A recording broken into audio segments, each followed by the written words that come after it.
Hey there, I'm so glad that you could join me. Thanks for stopping by. This is the Generator Podcast, where we have long, casual conversations about the act of creation. Now, that could be the creation of art or business or even relationships. I'm your host, Matt Stagliano, and I love to have these types of conversations because not only do I get to know what my guests do, but I understand why they do it. So stick around, get inspired, get educated, get informed, and understand that no matter what you're creating, it's worth talking about. Thanks again for joining me. Now on with the show.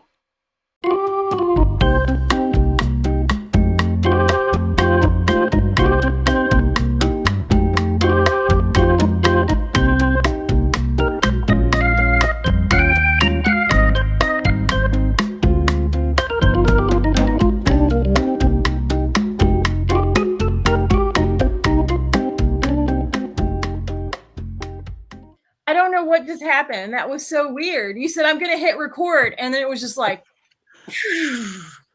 It's the perfect Murphy's Law moment.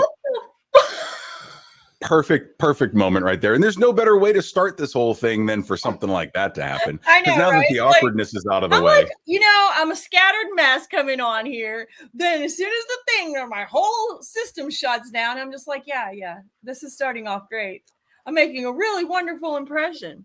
Oh, stop. I think this is great. And it's good to see you finally. I don't think. Yeah, likewise. I'm going to tell you, I'm moving this. I have loved the Artist Forge and everything. I look up, God, Becca, she's like my hero. And it's just like, because all the stuff that she makes out of nothing, and then like, well, all of you are like really, really great photographers and consider you my peers, and like to actually get compliments on my work by people I look up to. I'm like, so you can continue with this for at least another hour because I'll take all the compliments. I'm just gonna blow your. We don't need an ego boost, like I remember the first time I put one of my pictures out there. I was like, oh God, okay. Yeah, it feels weird, doesn't it? Especially when you're starting out, right? So I know I just started, basically 7 or 8 years ago, whatever it is, 10 years ago. And it's amazing how quickly you become part of different crowds, right? If you spend any time working on your craft whatsoever, then you get absorbed. I don't know if you can hear any of that. I heard that. What was that? So I have a metal roof. And as we started this interview, Noah in his ark, I think, is about to drift by because there's so much rain coming down. So we're just going to work through audio problems, visual problems. My camera sucks. You got the apocalypse happening. Here's a cat. Probably Welcome to recording podcasts, right? So more hats off to Mike Rowe and Joe Rogan and all the people that can do this well. All right. That's not us. But yeah, it's amazing when you get into these small circles, how quickly you can become parts of groups. And then you start to follow other photographers that you haven't met and you admire their work. And then you meet them and you're like, oh, you're just a regular person. Yeah. But we all kind of drift in and out of these circles. And I know I've been following your work for years. And so when I saw you start to pop up in the Artist Forge, I was stoked I was cool. Like, why would Nina's hanging out with us? Like, she's sitting at this table, like she's at the cool kids table. We're just kind of like the little art nerds over here. So it's great to have you here. That's all I'm trying to say. No, I appreciate it. Well, it's like Nicole, I've always thought she was so awesome, and Becca, and I knew your work, and I didn't know Kat. She's her work is so good, and everybody on the panel, and it's just like, wow, like, I've been kind of out of it for a while because COVID happened, and I work, I'm in the corporate world, and so I was about to do this show, and it was all about. We've got a secondary guest. That's Elliot. Your cat. Elliot wants you to pay attention to him. He's just like, hey. Yeah, I was supposed to do the show all about breaking male stereotypes. And that was supposed to happen. And I'm trying to set up, I always kid, I was like, y'all are the hardest to get booked. But right before that, I did a show. It was all women 40 and older, and they were like, "Come on, let's do it!" And easy to book them. Then try to get. It was like herding cats trying to get the men. We're a weird breed, especially when it comes to photography. We can be photographers, but it's really hard and I throw normal guys, in front of the camera. It's ingrained in us. And I'm like you. I'm trying to break that. I'm trying to bring my buddies in. I'm trying to make everybody look good. Yeah. And it's hard. It's a struggle for sure. It's tough getting men in your port. It really is. Finding men comfortable with modeling is definitely a challenge. Then COVID hit, and I was like, I can't really shoot for the show. And then we were like, oh, well, we can just do a show of like a retrospective and pull in stuff. We ended up doing that. We couldn't even have a reception or anything. But like that was just like when everything just went, well, hello, sir. That's when everything just went and kind of blew up. And I've done like a couple of things since then, but I really haven't been a photographer during this pandemic. That's really interesting to me because it just seems like you're producing work. I don't know if you're just re-releasing it or I'm seeing it for the first time, because I don't know your entire catalog, but it just seems like you're putting out it's extraordinarily gorgeous work, but I don't know if you're doing it regularly or if it's older stuff you're bringing out of the archives. It doesn't matter. I think the fact is that you're putting out work that makes people think and stop and understand story a little bit better. And that's been the thing that I really enjoy about looking at your stuff is that there's a lot of photographers. There's probably half as many storytellers, half as many good storytellers. Right. And then there's the exceptional ones. And the good and exceptional, that group kind of shifts around. But I've always looked at your work as having so much story to it and so much thought. It's really provoking when you look at it. And, we've done it clearly on the Artist Forge when we're looking at your stuff. Right. We sit and we talk about it and we dissect it because there's so much to look at.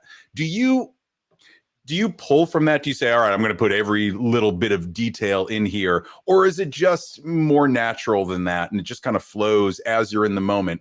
How does your process work with specific concepts? Are you trying to work out every detail or do you just kind of go with it? It depends. So to answer your first question, I've been kind of revisiting my archives a lot lately and reworking old work or stuff that maybe people haven't seen before, like the piece that's behind me. That went in that show in November, and that's an entirely new mixed media piece where I didn't usually like go quite as heavy on the paint, and I really went heavy on that. That one also. That's another one that was in that show. So I've had a heart murmur and kind of like issues with my heart. So I've had to be really careful about COVID and haven't gotten it yet. So that's why I've been extra. Sure. And then just working so much, hadn't really had the time. But to the other question, it goes both ways. It's so somebody, that I've always looked up to the process was Helmut Newton. Sure. I've got a coffee table book this big on my coffee table of all his, mainly his nude work. And it's gorgeous. Right. And, he talked about how he would lay down and take a nap and kind of, you remember that in the documentary, and he would say, he'd lay down and kind of rest his eyes and he would start to envision and see the shot. And that's kind of how I relate to that. Not that I'm ever going to be as good as him, but that's kind of how I relate to him in that way. And that's kind of how I work. So I'll set up to, a shoot with someone and I start looking at them and kind of talking to them, get to know them. I'll go through their portfolio if I don't already have a concept that I've sought them out for, that's when I kind of start to develop like, what's the story for this person? And then slowly the picture starts coming in my mind. And like, I would say 9 times out of 10, before I'm going to do a shoot, I already know the shot before it even happens. Like, I already know the shot that I'm going to get for the shoot. I already have it completely set up in my mind, and everything else is just bonus and working towards getting that shot. Like, I'd say probably 9 times out of 10 for everything I've ever done. And now, it's do you get the shot, or do you find that you wander away from it? Most of the time it ends up being the shot. Like, Really? I have this such a clear, like, it's weird. Like, I have this I'm very visual, and I have like a like, I can close my eyes and literally see things in front of me like a movie, which is why I find it weird that some people can't see like pictures in their brain. But I mean, it is as clear to me as if I'm looking at it in life. And it's almost like I end up recreating this vision. And sometimes it doesn't come. And then it's more like, if it doesn't come, it doesn't come. And I don't try and force it. And then kind of working with the person, things will happen. Sometimes I'll work with really creative models, and they'll say, hey, I've got this great idea. And then all of a sudden, the movie and, the vision, it comes. And it literally is like, I always say, it's like I have this vision and I just see it. And then the whole thing is like, I've actually had shoots where I have taken 10 pictures and I've been like, well, we're done. We'll keep going, but I've already got the shot. But yeah, it's pretty intentional most of the time. I'm so jealous of people that can do that. For me, as visually stimulated as I am, I have a really difficult time forming that vision in my head. It's more of like a charcoal sketch than anything. And I kind of know how components are going to go together. And then I get in there, and then it takes this hard right turn. And That's I cool, wind up. Though. I like that. Spontaneity. I've just learned to work with it. And I just know that that's part of the process, that if I try to control things too much, then I get wrapped up in not creating what I see instead of being in that flow of just pure creativity. So it always fascinates me when, Parker Pfister is very similar in so far as he can see the vision and make that image. And, there's several friends of mine that can see it and make the image. And I'm like, I see it. I'm going to go way over here and do something, completely different.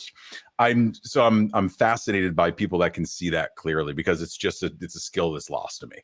Totally I've just been super. I was a very imaginative child, and I had like make believe. I had a whole world that would, and it kind of carried on.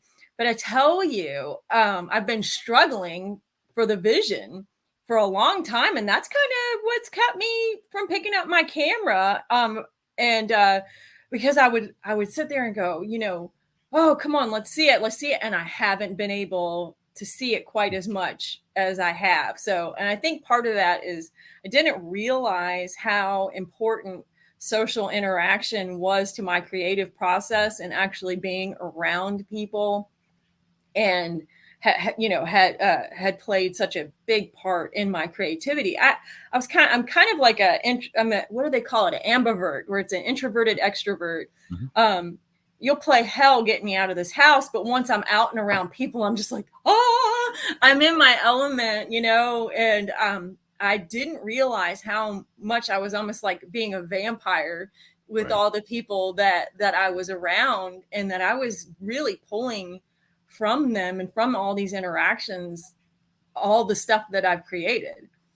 And so when it was gone, it's almost like the source is gone. Where's my creativity? You're located, are you in Tennessee? Nashville. You are in Nashville. Yeah. That's what I thought. How was Nashville during COVID? I mean, I know it's such a creative town, right? And you said that you have to really protect your health. Yeah. But did you find Nashville didn't care? Nashville was wild through the whole thing. Like, was it really? Yeah. It really didn't. I would say during that one initial shutdown, there was even bars that were like, Yeah, it ain't no. gonna happen. Yeah. Yeah, no. No, I was They were going wondering against the regulations.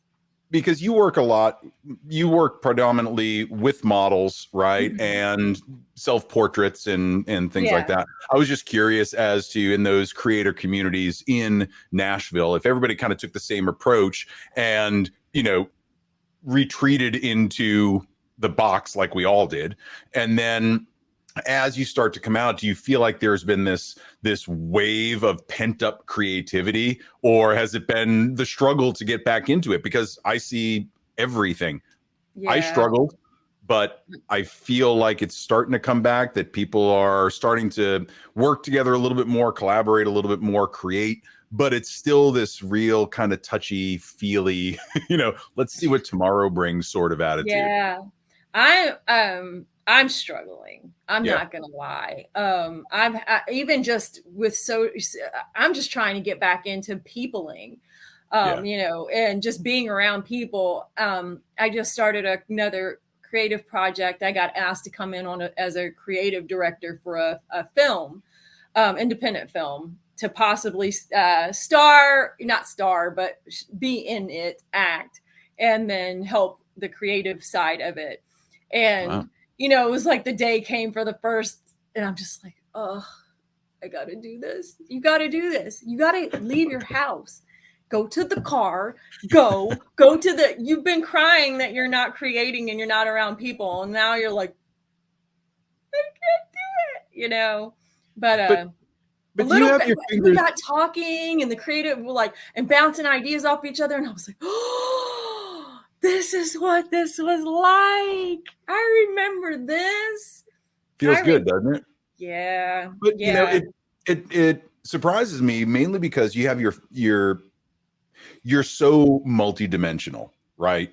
Model, photographer, activist, filmmaker, actor, actress. Right. Right. You've got all of this stuff that you like to do.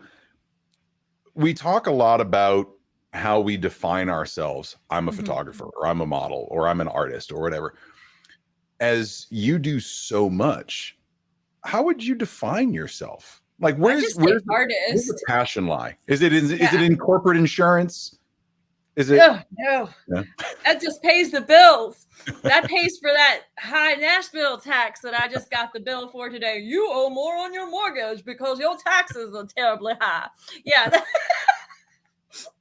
that's what that does, but that's not where the heart. Because I mean, I'm very grateful for my job and I'm good at doing, you know, that kind of thing. But Sure.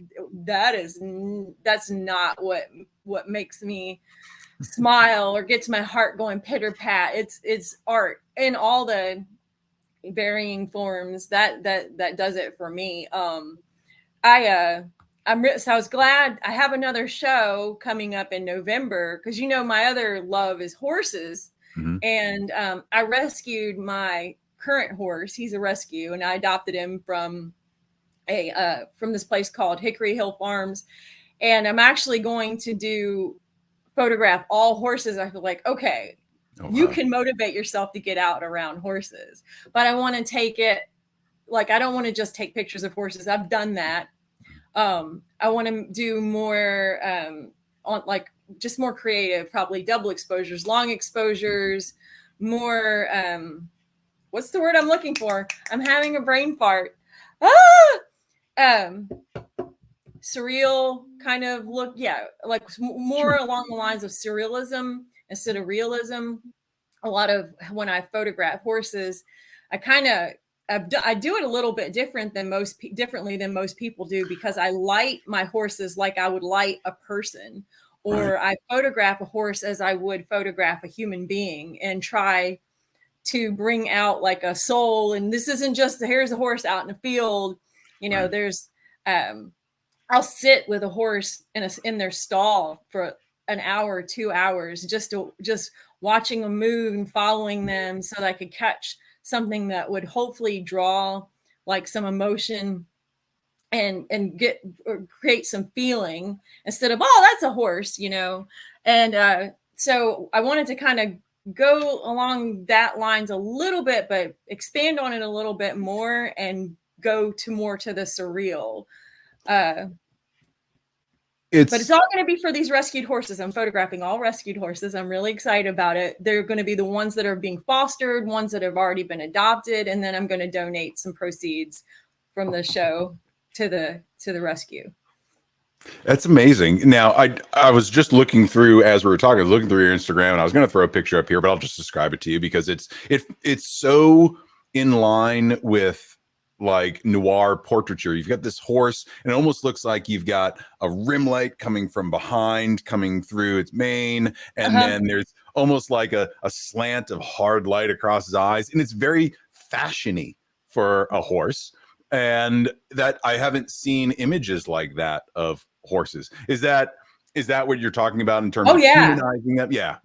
Yeah, absolutely. Humanizing them. Guys, kind of, what is it? Anthropomorphizing. Yeah. I just say it's an easy one. But yeah, like, because, they're horses that's it's been done. And I was trying to think, like, what can I do to make that a little bit different? How can I get, see that a little different? And believe it or not, like I said, the picture you're probably talking about, because the vast majority of my photos of horses aren't even lit with strobes.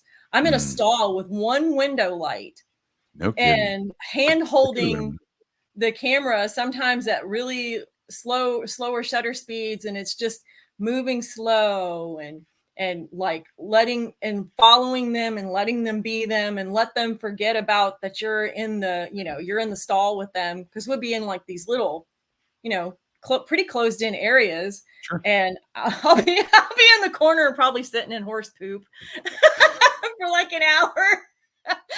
Be like, ignore me.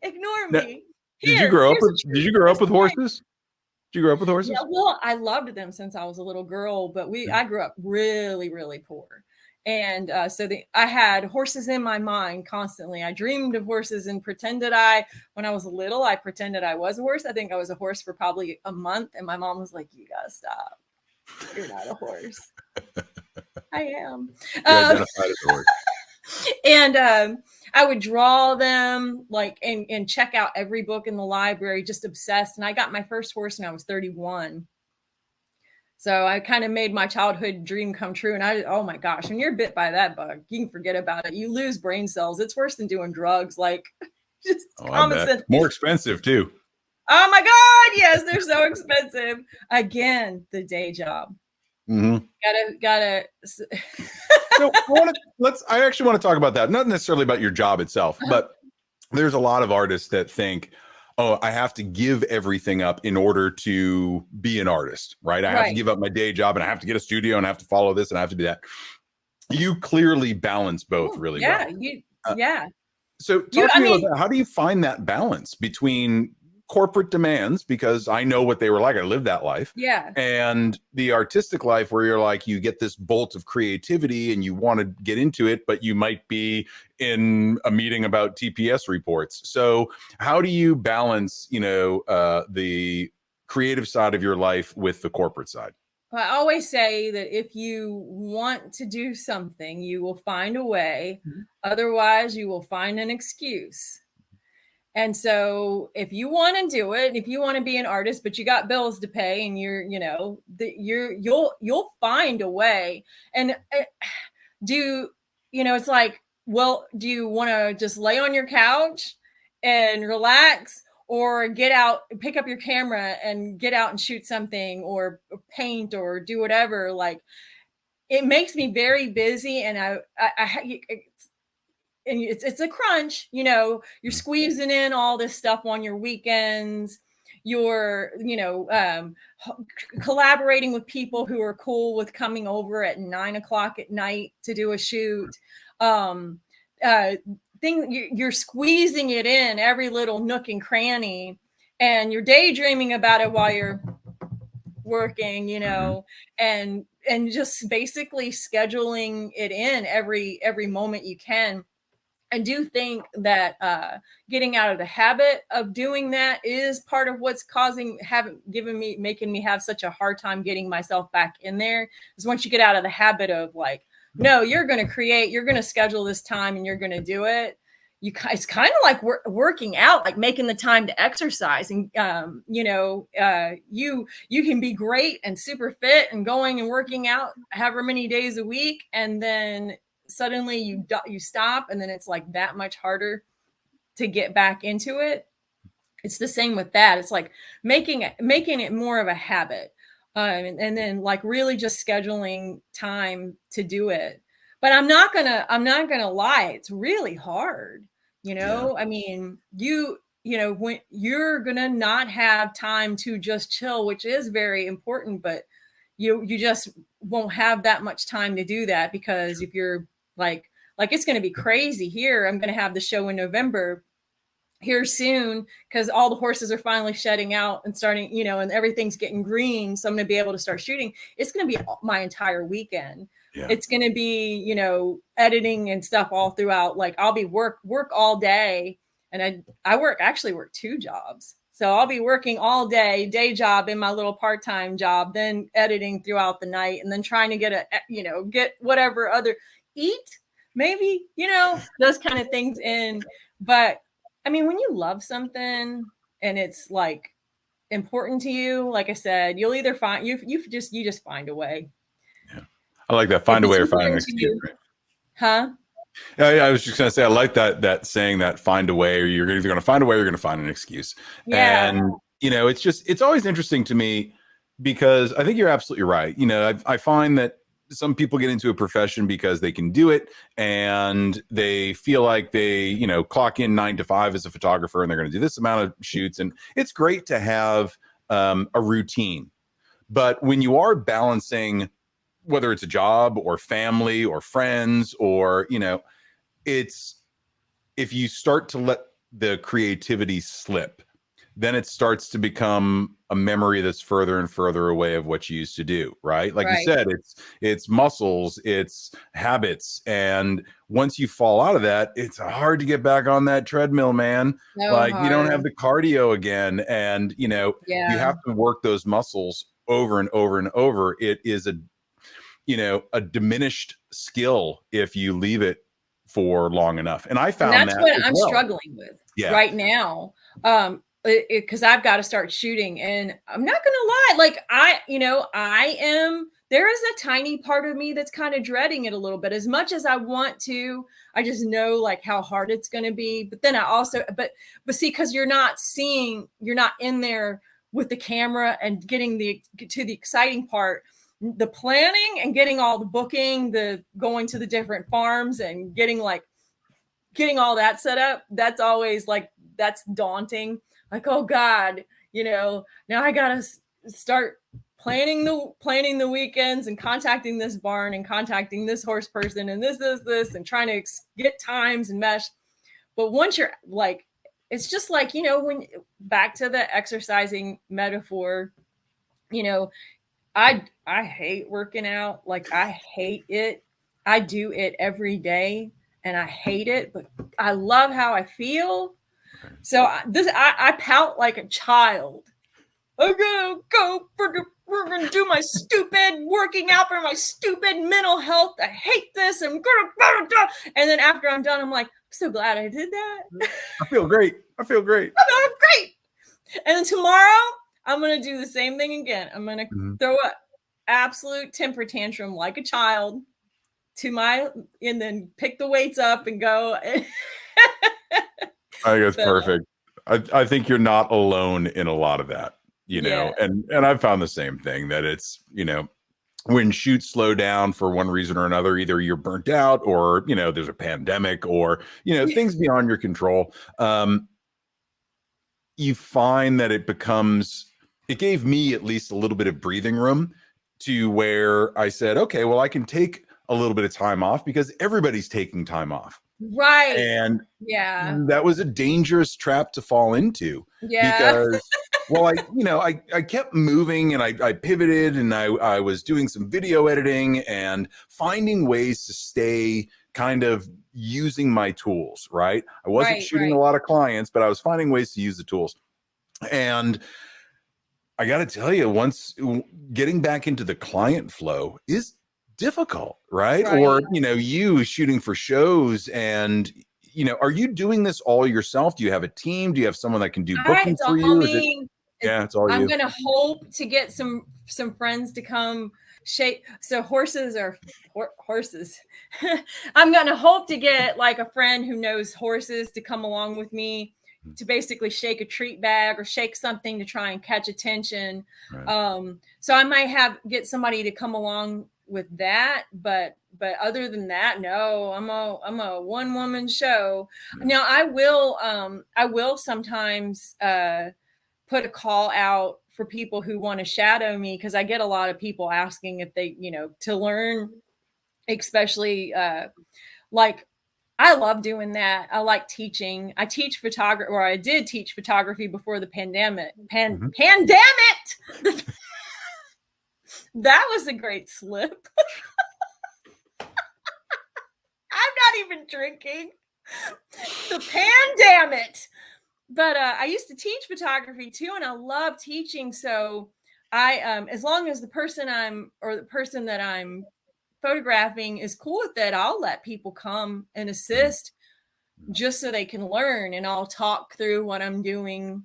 But usually I work a lot alone, especially because a lot of the work I do, I don't use models.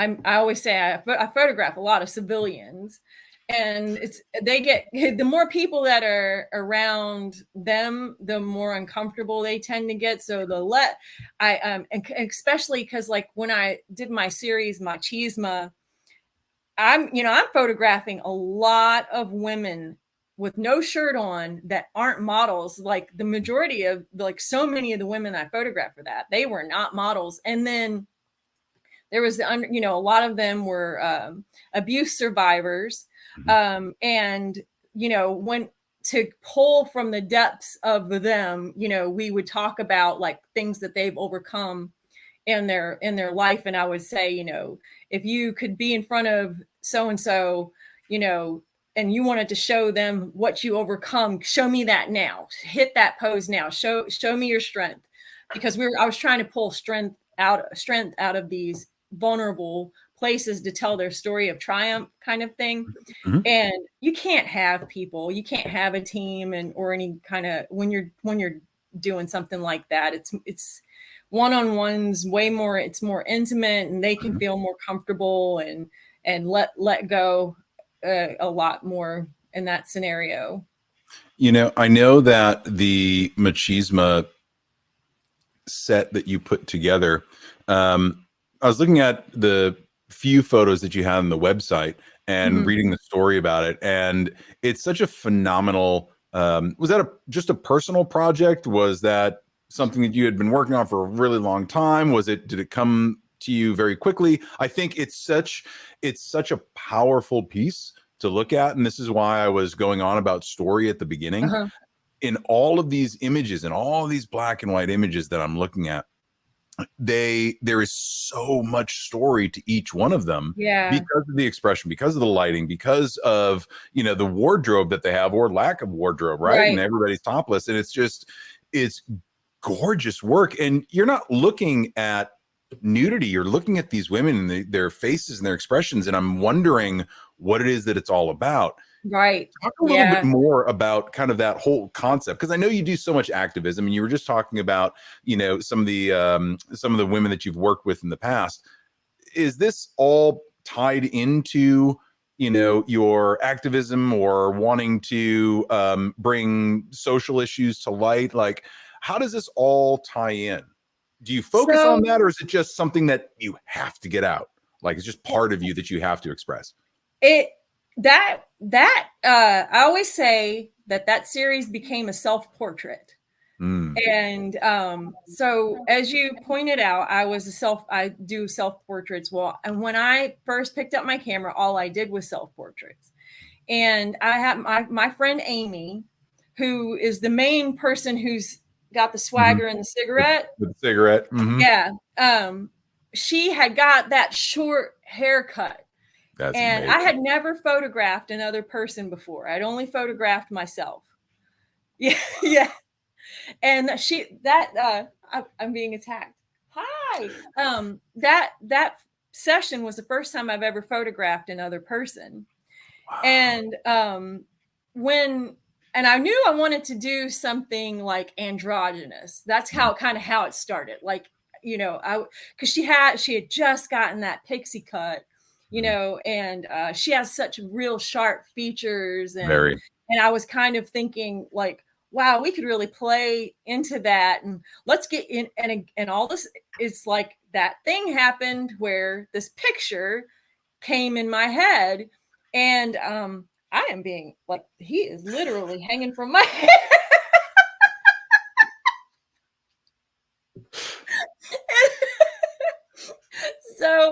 so we got that swagger, in that picture. And I said, whoa, what if I did a whole series of these? I was like, I love this. And I really liked photographing another person. I was like, I want to keep doing this. What if I do a whole series of these? So then I was thinking, well, I could do them all. And I was like, I could do all of everyone kind of more on in their masculine energy. Because, and it's just started to evolve. And when I would try and pull like strength from people, I always sat and I talked to people before I photographed them. And over and over again, when I was asking people to think about it, something that they've overcome, I didn't even think it was going to go anywhere with the unfortunate sexual assault. But when, like, what is it, like 1 in 5 women have been a victim of that, or something like that. It's a lot. It is a whole lot. Yeah, it's staggering. I don't want to give wrong statistics, but a lot. You're going to end up running into that when you're, I think I photographed, it was over 30 people for this. And suddenly, over and over again, that was what they overcome. And I remember I'm getting goosebumps. One of the people that I photographed, and I said, if you could stand, it was that moment of like the first one who was a survivor. And I said, well, if you could stand up to them right now, show me that. And I swear her shoulders went back and her chin went up and her fist just clenched and kind of went. And I was like, oh my God. And I almost forgot to snap. And I'm like, oh, take the picture. I'm getting goosebumps thinking about it. And these women would start, like at the beginning of the session, they would be nervous and they'd be giggling. And the more that I would talk to them, and like, I'm like, pull from the strength. You're a queen. You're a boss. You're this. If you could ever think of sometime when you felt small, and let's bash that person. Like show them now. Let's show who you are. And so it kept going back to that theme, and there were so many people that were survivors. And so I actually got up with an organization and I decided, well, I'm gonna start raising awareness about this, and then I'm gonna raise money for survivors. And so the Tennessee Coalition of Domestic and Sexual Violence, I believe that's the name. It's a long one.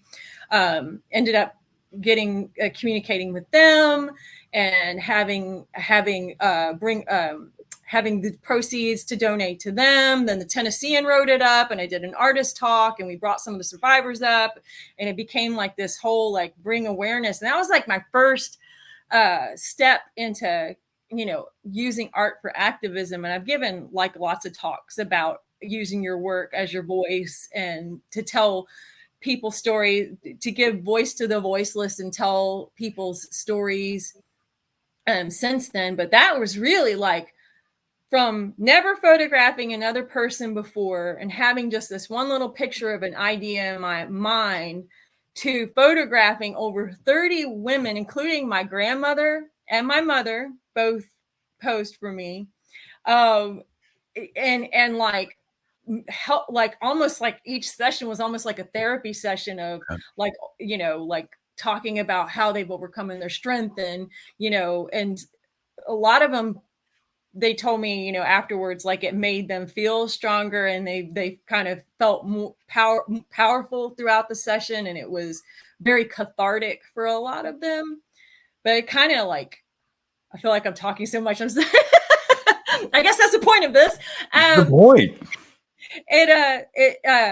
It was my step into, well, gosh, you know, I could say so much. You really could. You can bring to light so many things that people don't talk about, you know.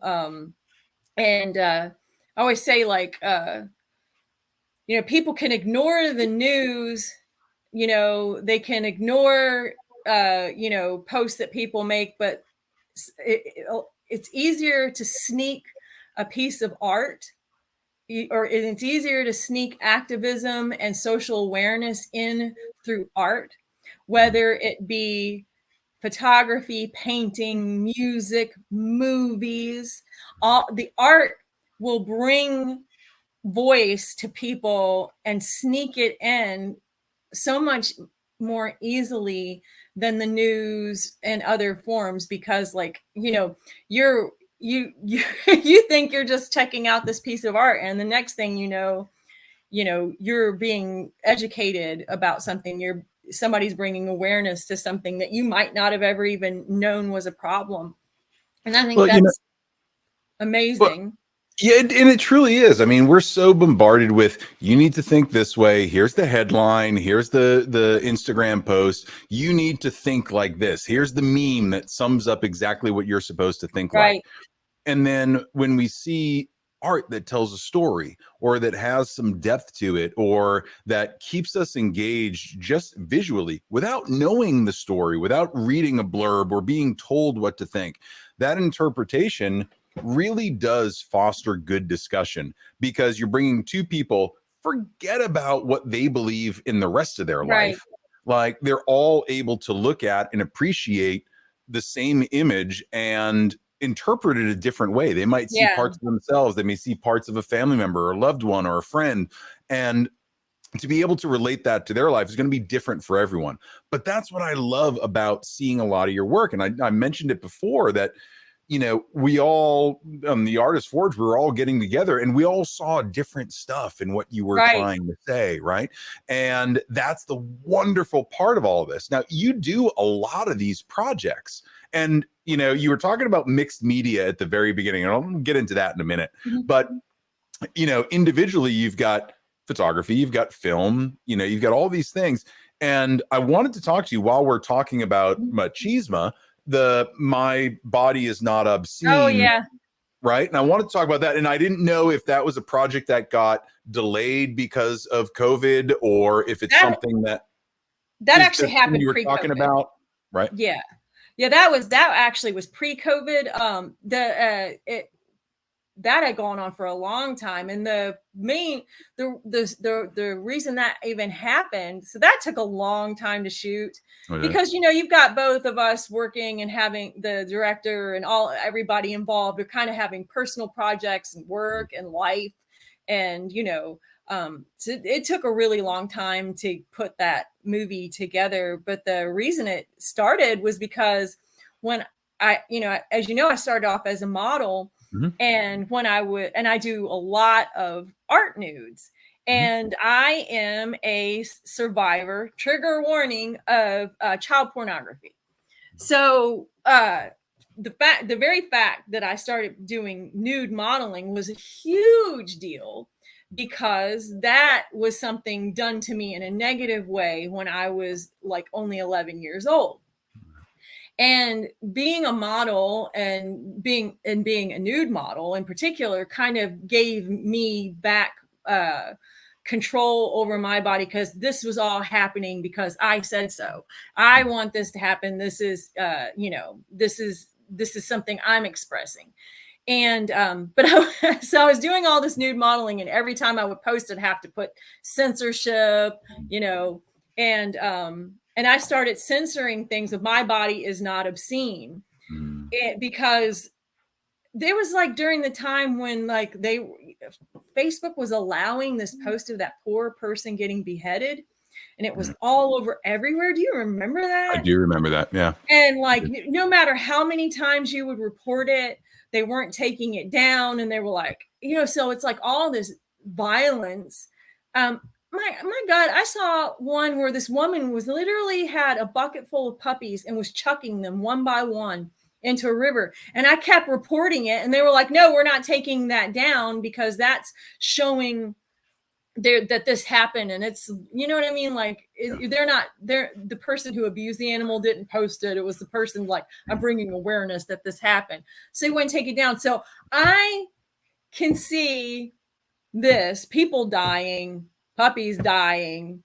So like in my in my Facebook memories today, I was like, I literally just watched a lady take a poop in an aisle of a grocery store on like that. They showed the surveillance, and I was like, and that was okay, but titties bad. Oh my God, you're so right. Everything it's become so strange and surreal about what's allowed and what's not. And that's I don't know if we have enough hard drive space to record my thoughts on that. Same, but that's what Jason was like, oh, we need to make a documentary about this.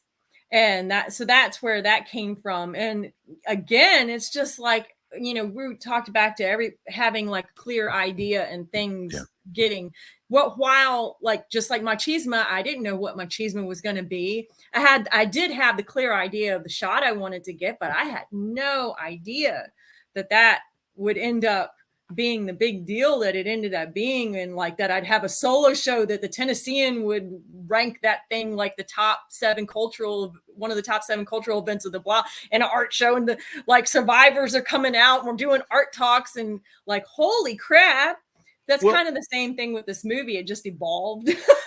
Well, that's the beautiful part of it, right? And this is the thing that I love about learning about artist projects, and especially the personal projects, is that they all start from, most of them, I should say, start from something that happened to the artist. Like, oh, I took a shot of Amy, or I took, my dad to the doctor because he's having issues, and that raised my awareness about other older dads with issues. And and you do it because you're interested in it, and it gives you some level of spark or passion.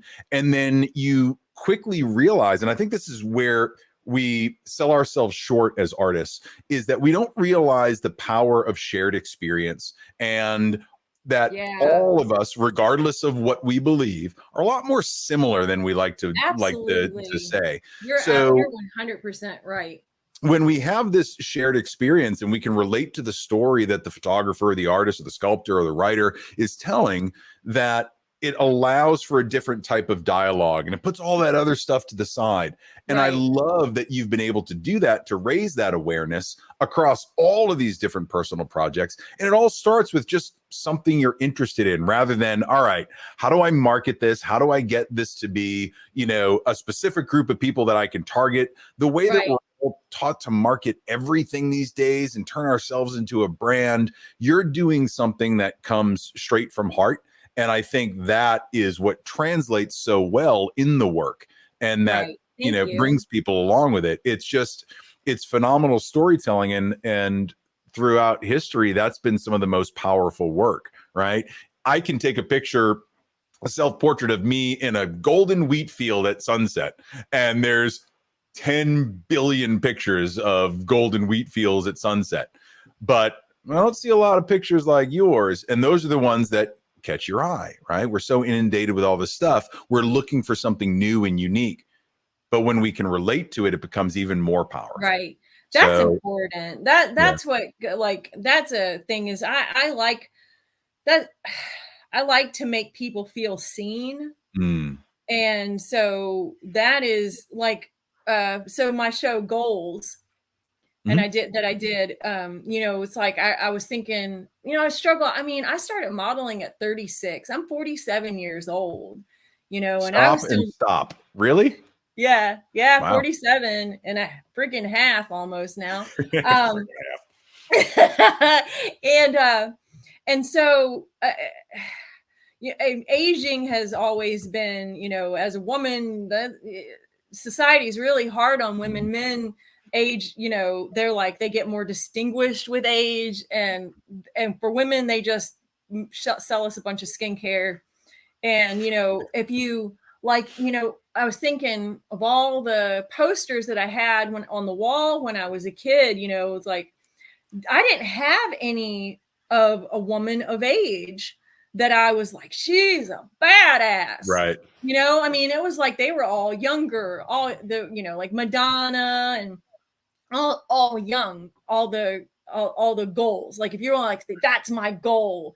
I didn't have anybody 47, 50, 60 that I was going, that I would have put up on a wall and said, that's goals. I want to be that. And so I was like, well, that needs to change, because, you know, representation is everything. And I just, women of a certain age are very much underrepresented in as far as being beautiful and desirable and sexy.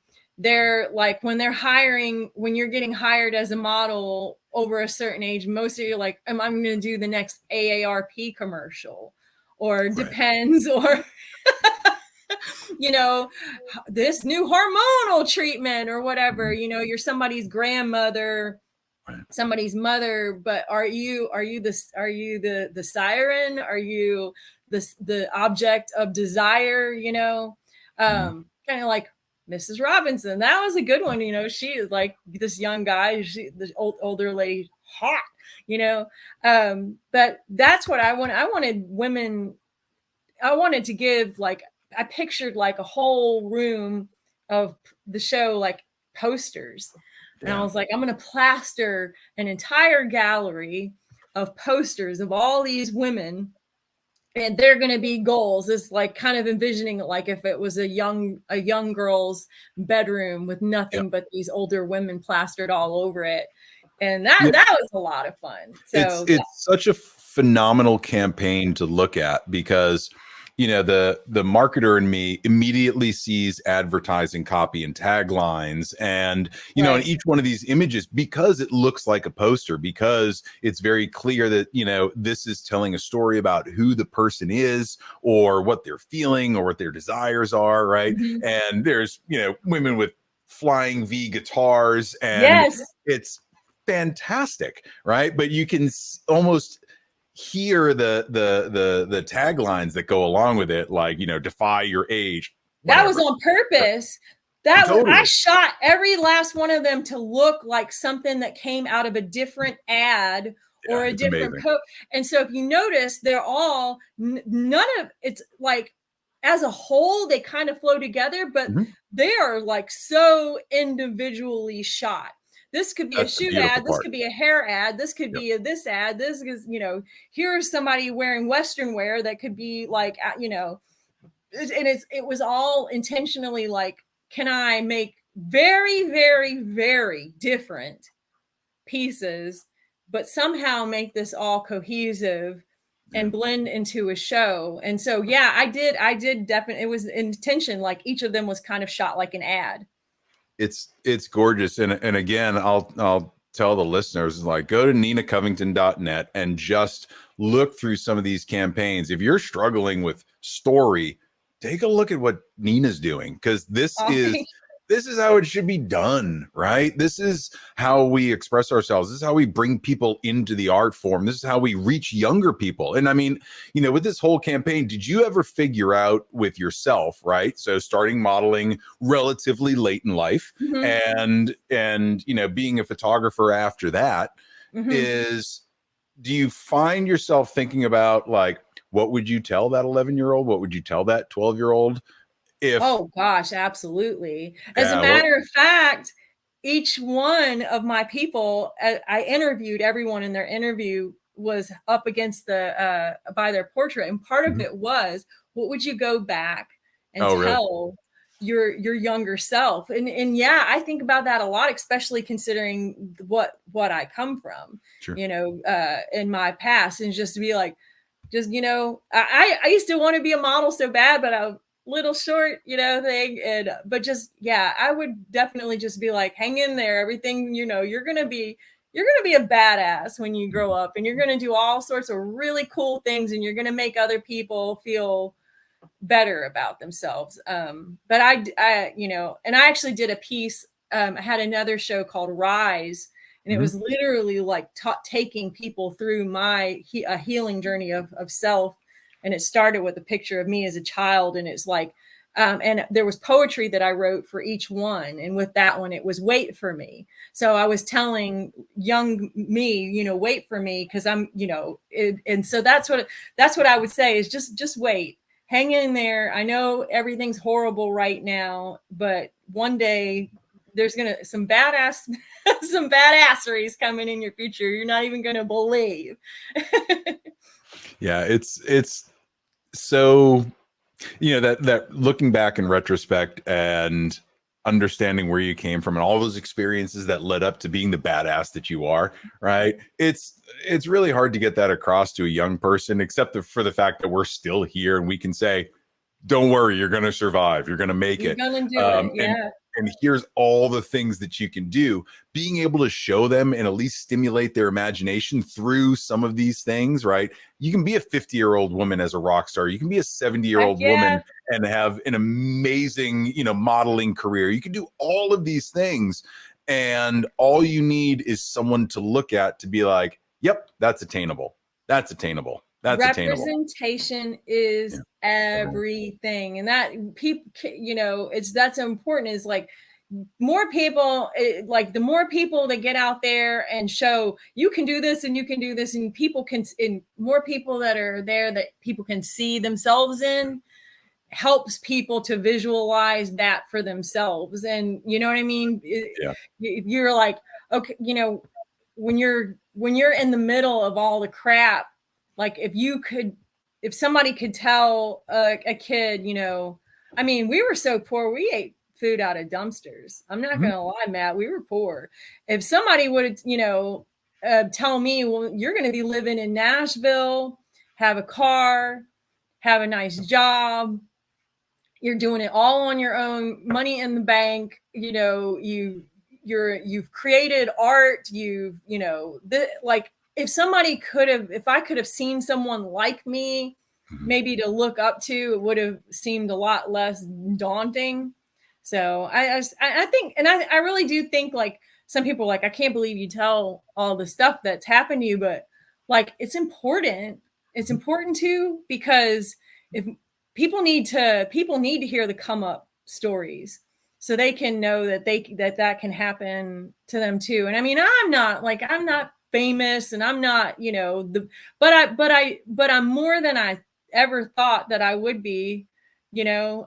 And I feel like, and I, you know, even though I'm not wealthy, like, I feel like I've touched people, and I feel like I've made a difference, even if it was just like a small handful of people, and that's worth way more than money, you know. And I hope that my art will, you know, when I'm gone, I really hope that the internet, they say it's forever. I hope so. And I hope, like, when I'm long gone or whatever, that maybe somebody might run across a picture, you know, that I took, that might make them feel better about them. Or maybe they might hear, like, you know, this here, you know what I mean? Or maybe I photograph somebody who, like, and tell their story, and somebody's inspired by them. More importantly, I mean, I'm just a regular person, but, like, I don't know. I'm always like blown away by the people that I photograph and the things that they've overcome and how incredible they are. And it's like,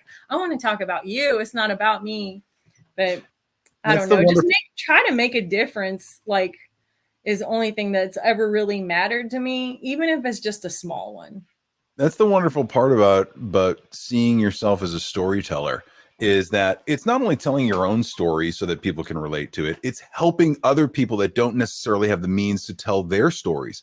Again, it comes back to that shared experience. If you talk to any one of those women in the Goals campaign or in Machisma, right? Everybody's got their own unique story, but there are these shared experiences. And collectively, we start to now draw from each other and being able to see that represented beautifully, right? Visually, through movement, through facial expression, right? Through lighting. You've got an incredibly edgy lighting voice, right? Thank you. I only use one light ever. Yeah, and I'm a big one light shooter, which I noticed that. That's why I brought that up, because you're a one light fan as well. Yeah, I'm lazy, right? And I think it looks let's call it what it is. But I think I'm drawn to mental health issues. I'm drawn to drama. Yes, I noticed that. I'm drawn to things that help people tell their story and not feel alone, right? Because I felt alone for so many years. Right. Just even though I had friends and family around me, I felt alone. And I think there's a lot of people that struggle with things like that. And you mentioned it a while ago. If you can make someone feel seen and heard and not so isolated or alone in what is going on in their head, there's only good things that can come from that. And so I think it's insanely important that for any photographer or artist that is connecting with people at that level, that there's a responsibility and an obligation to tell their story as honestly and openly as you can, through whatever medium, because giving them that platform to tell their story not only is going to help them, it's going to help countless other people. You said, it's exponential effects. Right? One person sees that, feels good, opens a door for another person. That person does, one thing after another. And I love how this seems to be the thread that weaves through a lot of your work. Oh, absolutely. Is telling people's stories. So with that, and as I was talking about the one light stuff, it does have a little bit of an edge to it, right? And I know that it's a certain style that resonates with a lot of people, and you capture it really, really well. So is that something that you like to add that little bit of drama, or are you just lazy like me and just don't want to set up two lights? Yeah, both. Well, I love Rembrandt's one of my favorite artists, and so and before I ever even thought about any kind of photography, and the Rembrandt light and his use of shadow, and it's like his shadow was just as much a part of his work as the light.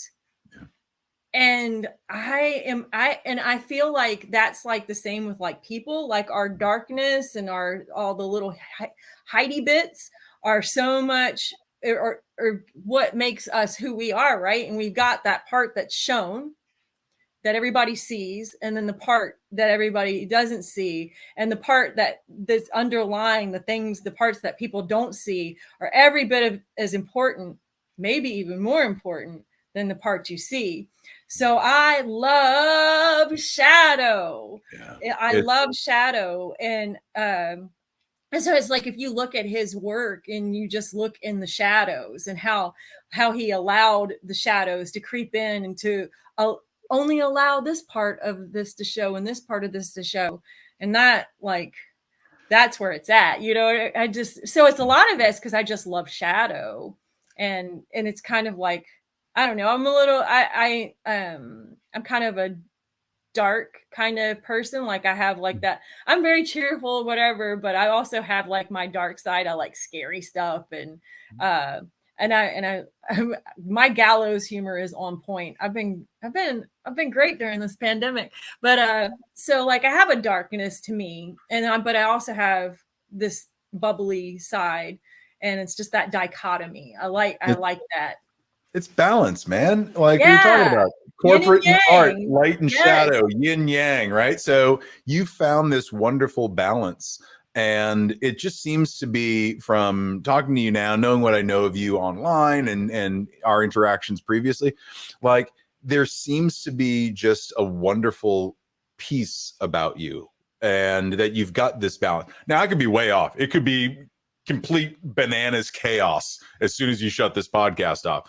But there seems to be a wonderful balance and acceptance of life as it is, and that that I see a lot of this in your work, whether it's the long exposure stuff, whether it's your pet portraits, whether it's the machisma stuff, right? There seems to be this feeling like I'm in the room with you at those moments. And I immediately understand where you are. But it's not like, wow, she's kind of creepy. Like everything is, wow, that's beautiful. That's dark. Let me look at this for hours and try to analyze it. And that's really hard to do, especially when it comes to light. A lot of people look at light and be like, there's not enough, there's too much shadow. Keep adding light. Let's add a third. Let's add a fourth. Let's do reflector. And I think that's awesome, but I don't. And I actually had to do that for some of the stuff for my goals, because I was like, I can't shoot everything with the same light. I can't do my one light thing because, you know, a lot of the stuff is like lights everywhere. That is hard for me. Just because I'm just like, everything's so exposed, you know, like nothing's hiding. It's just, it's all out there. But but I love it. I love that really slick, you know, that like with the fashion photography. I mean, because they have to. I mean, you're showing the clothes. You can't hide half the clothes in shadow. And so I really love that. But it's, I was honest, it's kind of intimidating to me, all that light showing everything. Meanwhile, like, there's people naked in front of your lens. I don't want to show it all. Doesn't make sense. So, you know, thinking about all of that and looking at all of these different techniques that you use, right? You're doing long exposure stuff. You're kind of in advertising. You're doing dark black and white, very, you know, F11, everything's in focus. Everything's very crispy. Like you're all over the place. And I love that because it shows such a curious voice. Right. Yeah. And it's looking at your body of work. It's very cohesive. Now, is there a place that you settle into? You're like, I'm home. I got one light and, you know, a self-portrait, or I'm, you know, with a certain type of person. Where's your comfort zone? I know that you're moving into this mixed media stuff. Where do you find yourself settling in if you could do that one thing over and over and over, not get bored by it? What do you think that would be? I love portraits. Yeah. I love getting right up in somebody's face with one light and you know, like, you know, right here, getting and catching every little glint in their eye. I love that so much. If I only ever, but long exposure though. Oh my God. You want to talk about, so like you can't be any kind of a control freak and do long exposure. So I'm torn. If you would say if I had to pick one or the other, it's really tough because long exposures, you want to talk about hard, because you can't hardly control that. It's going to kind of end up doing what it wants. And then you have to, it's like you're doing a dance with the person. And like, sometimes I'll have to manually set off a flash strobe over here while I'm managing this. And it's just absolute insanity. And you might get like a handful of shots out of a whole session that are even worth a darn. Mm-hmm. But it's so rewarding when it happens, when you get that sweet spot. The wonderful part of looking at a lot of your movement stuff, right, your long exposure stuff, is people don't understand to get that in camera. Yeah, you can do it in Photoshop and you can layer everything and make it, all blend. But to get it in camera is such an exploration. It's so hard to do, so hard to capture. I do it a little bit. I'm not a master at it by any stretch, but you're absolutely right. When you want to get that image, and especially if you've got a really slow shutter, you're doing it thousands of times. Oh, so much. You have to find that one image that works. And I'll do it over and over and over and over again. I remember doing exactly. I was just looking at that. Holy crap. Let me tell you, that poor girl. She's a ballerina, and catching her like up like that. Like she had to jump a lot. I felt so, I was just like, I can't even like thank you enough. Like she worked so hard. We both did. I'm like 1, 2, 3, go. And I'm sitting grabbing this and turning this off. And because like it's like this, you want to freeze this, but then you have to like make sure you get enough of an ambient light to catch the movement that's going after. And yeah, that was tough. But it was, and it's kind of like I can be a bit of a control freak because which you probably have figured out from me saying, no, I picture everything. And that's just out the window. Like, so I think that's why I talk about a dichotomy a lot. My absolute control in a portrait environment, and then absolute utter freaking chaos of shooting long exposures, and that's me. Balance, man. I'm not gonna go dichotomy because that sounds so confrontational. Balance. Right. Balance. Yeah. Balance that you have. Because it's fantastic. Like you see like this acceptance and this like chill aspect of me, but then like I'm also and so that there's a balance. Like I can be super chill and what que sera, what may be will be, it's just, it is what it is. And that's just what's happening right now. Okay, can't do anything about it. Let's just move on.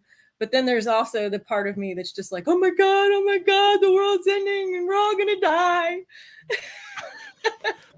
But it's not. So I'm going to tell you, your younger self from 5 minutes ago, it's all going to be okay.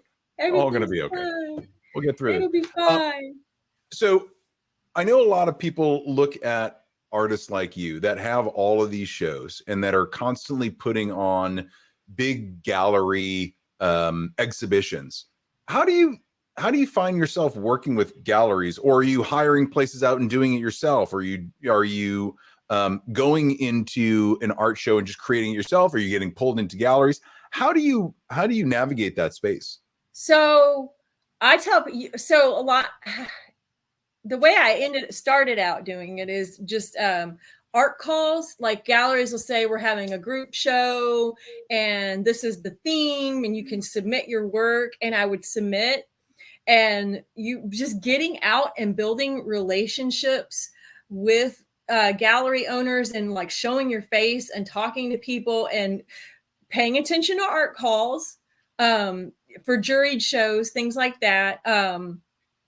There's all kinds of different ways that you can get shows. Now, I've never rented. I've always been like, people would actually approach me, hey, would you want to ever do a show at my gallery? And I'm like, absolutely. Let's talk about what we're going to do. Or the solo show I had at the Customs House Museum actually won that show through a jury competition where you submit your work and, tell about yourself as an artist. So it's kind of like that, like you got to kind of, there's ways you can search for keywords on Google, Google keywords. And so you can have like your alerts for keywords of art calls and things like that. There's websites that actually will list art calls that you can go to and sign up for, subscribe to get told about art calls. Follow galleries, follow their Instagram pages, go to their websites and look about how you can submit their work. And, and just but mainly just being around people because, and getting yourself out there. That's a lot of it. The more people know you and know who you are, then the more people want your work in their gallery.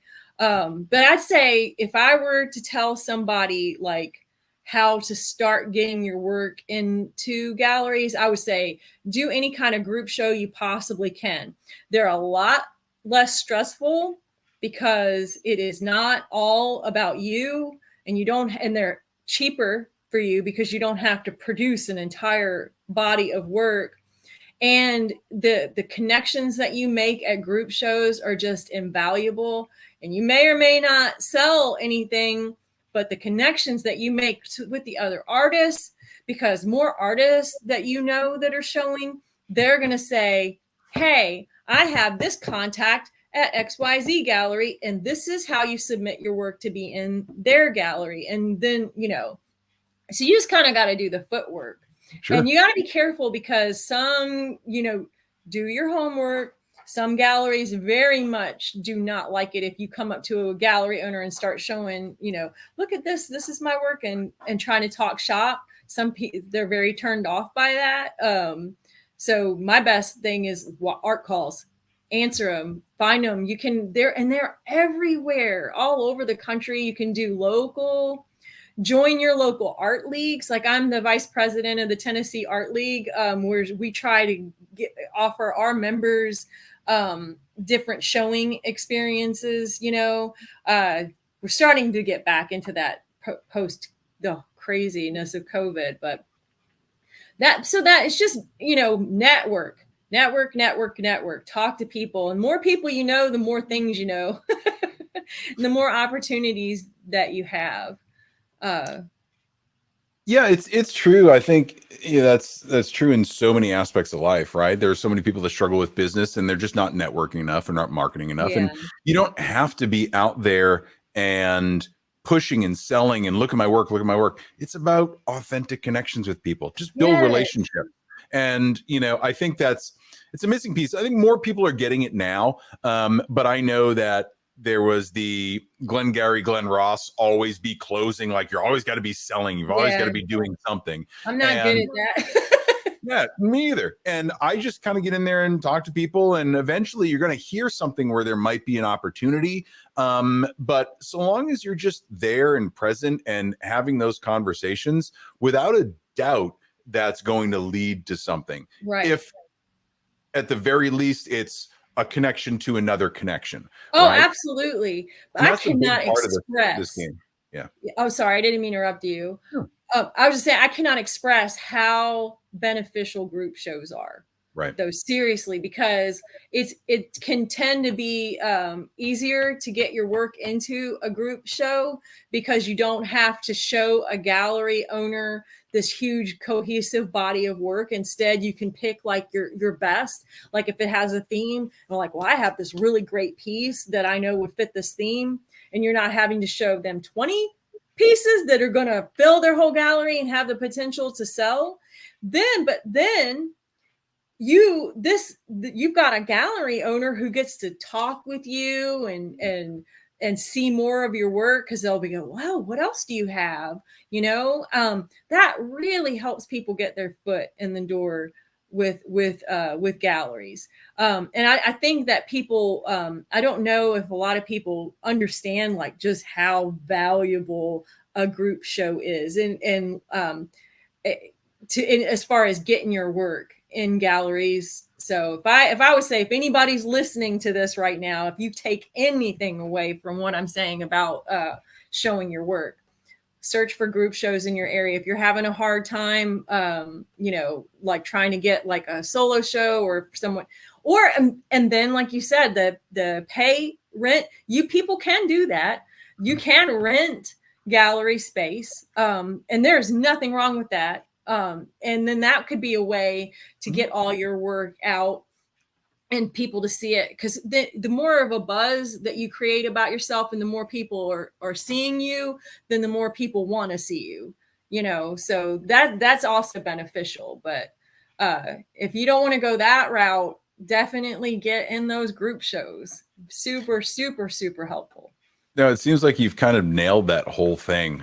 You've got that on lock. You probably teach a course on getting into group shows and how to produce your work and how to print it out and what people like and what they don't like and just the art of conversation. That would be a whole nother hour and a half that you and I could Which spend. I'd be happy to do if you ever want to. I'm like, hell, I'll sit here. I got a whole box of wine. I'm not fancy. Like, let's do this. So, but then you're going to have to teach me how to actually make money. That's where I fall. We've got an ebook for sale. No, I'm not selling. So yeah, I mean, therein lies a big issue, right? You have the artists that are artists. You have the artists that are business people, and you have the business people that are business people. And that middle section, the artists that are business people, I think is a really small subset, a much smaller subset than we like to admit. And, what we're good at and what we're not. And, I'll be the first to admit I can do both. I struggle quite a bit. There are times where you're a prolific artist. There are times where you're making a ton of money. There are times where it's the absolute opposite, where you're not making a cent and you can't get a client. There are ups and downs. And I think if anybody tells you that they have the business of art nailed, then either one, they're the person and they've never struggled, and latch on to them. Do whatever you can to ride their coattails. I want to be their best friend. Be their best friend. Or they're not telling you the whole story. They're lying. They're lying. So I think there's a lot of that. I just love the fact that you admit into that. Oh God, I suck at it. I suck at it. Like I think about all the missed opportunities of how I could have made more money off of this or made more money off of that, or like oh my God, when Machisma was first and all people were talking about it, if I would have done blah blah blah, and I'm so bad at that part. Like, get me talking to somebody and get, like, sell myself as far as like, you want me in your gallery, right? You like this is pretty, like, or I've got something to say, don't you want to say it too? I can do that all day long, but I'm a terrible business person. Horrible. All right, we're gonna have to change that somehow. Yes, all right, so we're gonna have a whole series. Maybe this will be a series of conversations. And you teach me how to take a picture of a horse, and I'll teach you how to make some money. Look, come on out to Nashville, and I've got lots of horses. I'll be happy to. I'm there in a heartbeat. I did an equestrian shoot for a 12-year-old girl last summer, and I love being on horses. I am by no means a horseman, but I have no problem being on them, working with horses. And I was trying, it was my first ever shoot with horses. And one, I have no idea what I'm doing. Two, horses are way smarter than I ever gave them credit for. And three, it's really intimidating to walk up to a 1,200-pound animal and be like, hey, listen, I want to build a connection with you. If you could just have a seat right here, I'm going to set up some lights. They don't go for that a whole lot. No, they're on their own timeline. So I admire anybody that can work with animals. I'm not. All right. It's settled. I'm coming to Nashville. Come out. We'll go out to we'll take our cameras and we'll go out to the farm, and I'd be happy to. I love it. This sounds like a Dirty Jobs episode in the making, and I'm going to wind up sitting in a stall in horse poop with a camera. You're probably gonna, yes, that's literally what's going to happen, madam. And like, I don't think you've been sitting in that pile of horse poop long enough. I'm welcoming the hazing. It's going to be great. So as we kind of land this plane, a lot of this has been about, what you've built and how you've built it and the connection in your voice. And one of the things that I keep coming back to and hearing in you is that you have this compass that brings you true north, right? And it's the thing that weaves in and out of all of your work. But you also wander to the left and right lateral limits of art, right? You're painting, you're photographing, you're modeling, you're art directing, right? You're all over the place. Where are your goals? What's next for you in terms of developing this craft, developing that voice? Where do you see this going in 10 years? What are you telling your future self in 10 years where you want to be? That is a really good question. And I'm almost speechless for the first time. That doesn't happen very often.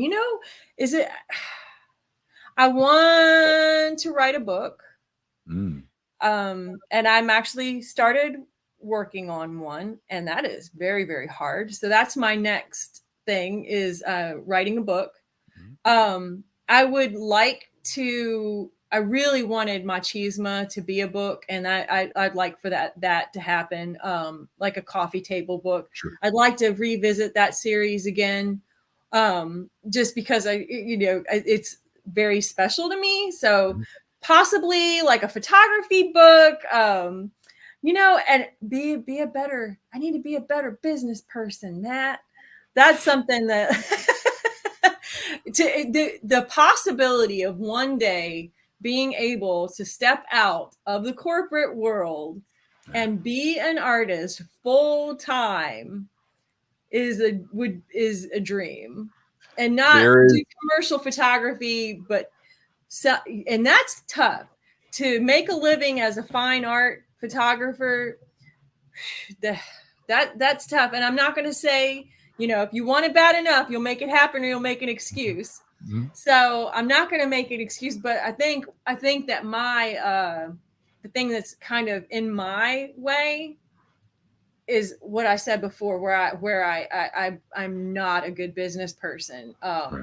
And that's like, when it comes down to money, like, I don't know that I always tend to value myself and value my work or monetarily. Like, if you want me, like, I can do shows. That's a problem. Can tend to be a problem with doing the type of work that I do, is people love to come see it and they love to come talk about it, but they don't tend to put it on their walls. Mm-hmm. And I've got to try and find a happy medium. Like, how can you take activism type art mm-hmm. and make enough money off of doing that to make a living? Or do you say, I'm just going to stay in the corporate world and I'm going to not make a living off of art, and I'm just going to keep being true to myself, And so maybe just invest money enough to where I don't have to care if I'm making money off my art, and I can just make the stuff I want to make, and if I make it or don't, and make money off of it or not. That would be the dream. I love watching your mind work through this, and yeah, I'm not going to give you any advice. I'm not going to say anything about it. I'm just going to record it here and set it in digital stone, so that in many years, when I'm talking to you as a best-selling author with, an investment portfolio worth billions, and you own several companies rather than working in them, I think, this will be a wonderful thing to revisit. This will show up in your Facebook memories, and you'll be like, yeah, I'm pretty clairvoyant. I predicted that. Remember that time, Matt, when I said I suck at business? Mm-hmm. I lied. I'm phenomenal at business. I have no doubt that you're going to conquer that. And no matter what you want to do, that you're going to reach that, without a doubt. I mean, just hearing the way that you've gone from discipline to discipline, I've got all the faith in the world. We're going to come back to this, and it's going to be exactly what you said. Best-selling author. So that's it. There's where to go. I'm going to write that book, and that book's going to go crazy. And then I'm going to invest that money. And then I'm just going to be like, what am I going to? I'm just going to sit in a stall in the corner and take pictures. But it's very easy. I'll send you the invoice for the consulting. It's fine. All right. See, look, businessman. I need to learn from you. Where can everybody find you? So ninacovington.com. On Instagram, it's at Nina Covington. I even if you want to see some ridiculous silliness, I have the TikToks. Nina.Covington. Instagram, Nina Covington. It's my name. Usually. All variations of, there aren't a whole lot of Nina Covingtons out there. No. And especially not one when you do the Googles and there's nudity everywhere. So look, not safe for work. Feel free to go to my website, but be careful. There's going to be boobies. We did pretty good here with the safe for work content. I think people can listen to this. Just don't go looking at anything. I didn't say a curse word a single time, Matt. Are you just gonna go outside and just shout into the wind now? I'm just gonna go scream the F word outside. Yeah. I watched my mouth this whole time, but Nina Covington is usually like I said on Instagram at Nina Covington. I've been really bad about posting there. Twitter also Nina Covington, ninacovington.com, and then if you want to watch some ridiculousness, Nina.Covington on TikTok. That's my first stop as we get off of this. I am going straight to TikTok. Oh my God. Prepare just to be like, what is she doing? You have been Amazing. Thank you so much for hanging Thank out with me you. tonight. You're really good And at this. You have that. You have that radio voice, Matt, and you lead the conversation so well. we started with compliments. Let's end with compliments. I'm going to compliment you more, Matt. You're awesome. You're awesome. You do. You're delusional, This was but thank you. a lot of fun. Very easy to talk with you. I enjoyed it. I think, one of the big things, the reason I wanted to do this is there aren't a lot of conversations like this happening. There are several, but I want to be able to get all of us, right, this community, start talking about real things, real life. And, there's so many of us that kind of peripherally know each other. We make assumptions about how someone works or what they're like. And I want to break down a lot of that and bring this community a little bit closer so that, people can say, oh, wow, I had no idea Nina sucks at business, right? I feel better about myself. Shared experience, right?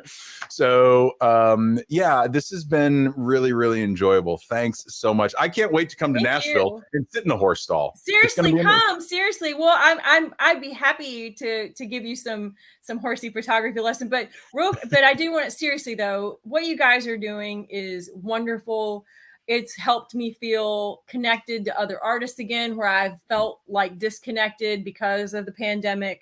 I look forward to jumping in and dissecting artwork and having conversations. So I think what y'all are doing is very important, and I'm glad to be happy to be a part of it any chance that I get.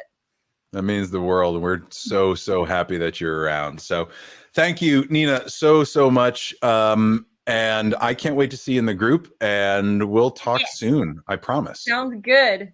All right. Thanks. Bye.